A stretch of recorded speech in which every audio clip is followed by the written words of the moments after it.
யாருக்கெல்லாம் இந்த மாதிரி பிரைட்டா நல்லா பளிச்சுன்னு சாரி கட்டுறதுக்கு பிடிக்கும்? எனக்கு ரொம்ப பிடிக்கும். ஏன்னா எப்பவுமே நம்ம வந்து கொஞ்சம் டிம்மா அந்த மாதிரி, அது சில பேரோட டேஸ்ட் பொறுத்து இருக்கு.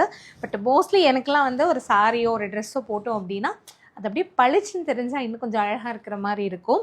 ஸோ அந்த மாதிரி ஒரு கலர் தான், ரொம்ப அடிக்கிற மாதிரியெல்லாம் இல்லை, அழகாக மைல்டான ஒரு பிஸ்தா க்ரீன் கலரில் செம்ம கான்ட்ராஸ்டாக வந்து செரி ரெட் கலரில் வந்து பார்டர் கொடுத்துருக்காங்க. இந்த ஒரு காம்போ ரொம்ப ஸ்பெஷல். ஏன்னா பொதுவாக இந்த க்ரீனுக்கு வந்து டார்க் மெரூன் ப்ளூ அந்த மாதிரி காம்பினேஷன்லாம் பார்த்துருப்போம். பட் இந்த ஒரு பிரைட் ரெட்டு வந்து இந்த சாரியோட லுக் அப்படியே எடுத்து கொடுக்குது. சாரிக்குள்ளே பார்த்தீங்கன்னா ஃபுல்லாகவே வந்து ஜரி ஒர்க் கொடுத்துருக்காங்க.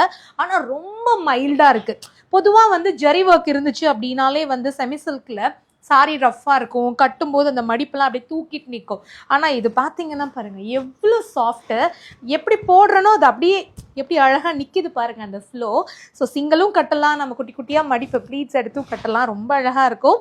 இது இந்த சாரியோட பல்லு டிசைன், இது இந்த சாரியோட ப்ளவுஸ் பேட்டர்ன். ஃபுல் ஜரியில் எவ்வளோ ஹெவி ப்ரொக்கைட் டிசைன் கொடுத்துருக்காங்க. ஒரு சைடு நல்லா பெரிய பார்டர், நல்லா எல்போ ஸ்லீவ் வச்சு போட்டால் சும்மா வேறு லெவலில் இருக்கும். ஸோ யாருக்கெல்லாம் இந்த சாரி இந்த கலர் பிடிச்சிருக்கோ ஒரு ஸ்க்ரீன்ஷாட் எடுத்து புக் பண்ணிக்கோங்க.